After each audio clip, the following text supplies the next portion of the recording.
In a previous section, we took a look at how to go about setting up an external MIDI keyboard with Studio One. So now let's take a look at actually recording our MIDI. Now, instrument tracks is what we use to record our MIDI data, and these can be created manually, or they will automatically be created by Studio One when we drag an instrument into the Arrange view. So let's manually create one and take a look at its settings. I'm going to press T on my QWERTY keyboard and we bring up the Add Tracks window here. So I'm just going to go ahead and name this MIDI track. And then we have the type here. It's already on instrument track. If we click this drop down menu, we can see that we can choose from a variety, but we want to work with the instrument. We have a count of 1, which is fine. Auto color is on. And we can actually select an input here. We can choose all. So if we have multiple MIDI devices connected to our computer and Studio One, then any one that we use will be received. If we'd like to choose a specific one, we can do so here. I'm just going to go ahead and choose all. And then we're pretty much all set, except for the output. I'm going to leave this on existing instrument, but we can come to the new instrument and then use this drop-down menu to choose any one that we'd like. And actually, I think I will just choose the presence and then click OK. And we now have our instrument track created. And if I click on the keyboard icon, we launch our presence. Now I'm going to come up to the presets menu, and I think I want to work with a piano. I'll choose the Studio Grand. That's going to load up. And I'm going to close this out, and we should be able to play this new device.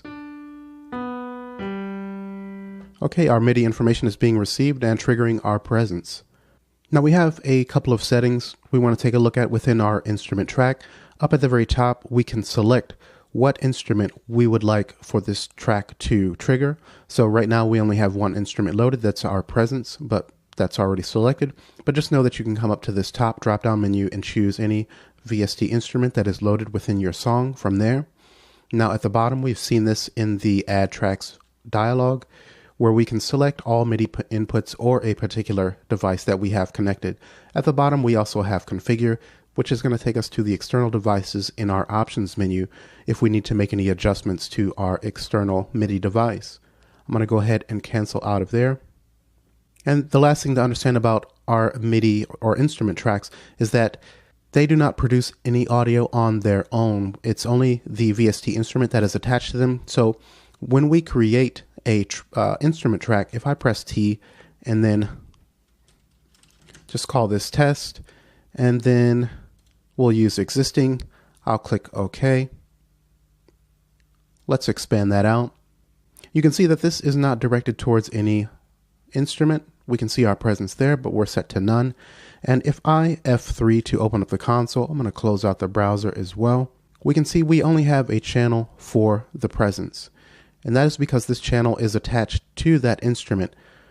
We don't have a channel listed for that second instrument track that I created because, again, it does not produce audio on its own. It needs to be attached to a specific instrument. So just something to keep in mind. I'll F3 to close out the browser, and I'm going to Shift T to remove that extra track. So we are armed for recording here. This is how we arm for recording. And this is our monitor button, so we can hear back what is actually being recorded. Now we could click the record button here in the transport. I'm actually going to use the asterisk on the numeric keyboard to enter into record and just record a really quick passage here.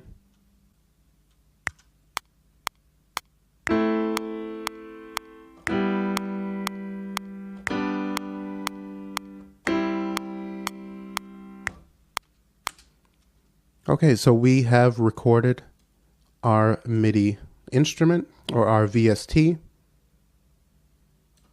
And if I go ahead and play that back,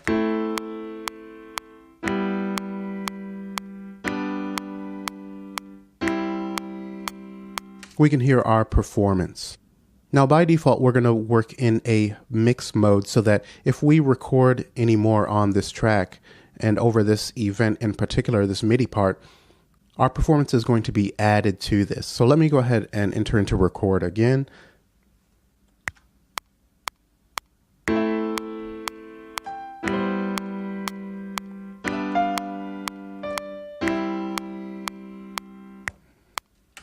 Okay, so we can see that that second melody part has been added to our original chords. If I double click on that, we open up the editor and we can see the performance and all of the individual MIDI notes, which we can edit and make adjustments to within the editor. I'll close that out. Now we have something called the record panel within Studio One, and we can access that by Alt Shift and R or Option Shift and R on the Mac. And then if I press those keys, we open up the panel down at the bottom here. And so these are the default settings. This is the first area that we're going to focus on for this particular example. And within this record mode, we have this input quantize, and up top we have the IQ, which is input quantize as well. Now if we select this, Studio One is going to quantize our performance based on whatever we have our quantize value set here. So if you'd like for your performances to be automatically quantized during the recording, then you'd want to go ahead and click this here, or if you have your panel open, you can select it here. These both tie in with each other, so if I deselect, we can see that that is inactive here within our panel. We then have a replace mode. So if I click on this button and we record again, then that next performance is going to replace what we have here. And if we don't have the panel open, we have this button here which ties into the replace. So if I click this here, we can engage or disengage the replace mode from the transport directly. So now when I enter into record,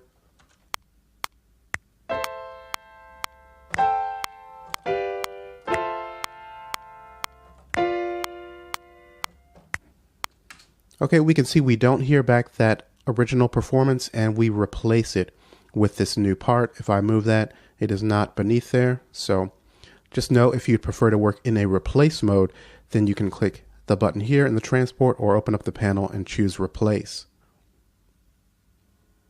Now if we'd like to bounce this part down to audio, this is a simple thing to do. While our event is selected, I can just press Control or Command B on the Mac. And then our MIDI performance is going to be rendered down to a new track, and our instrument track is going to be muted. I'll go ahead and play that back.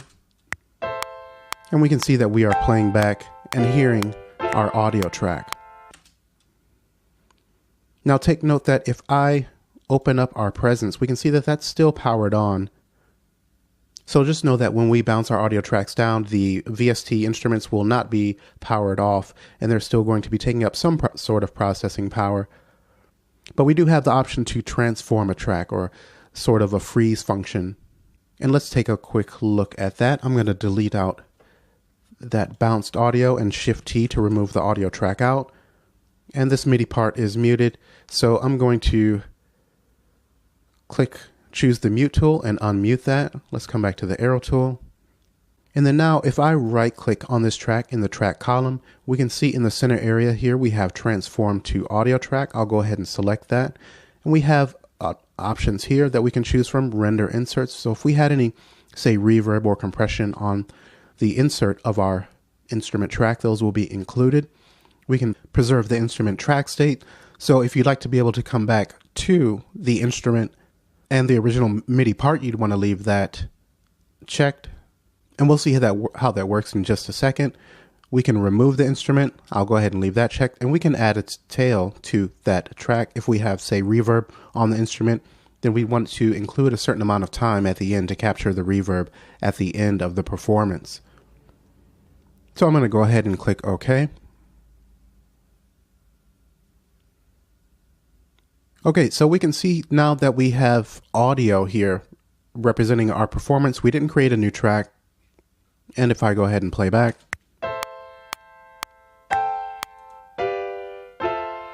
and we can see the underlying MIDI performance here, the original one that was created. And this is going to help you identify any tracks that you have transformed versus bouncing down to audio.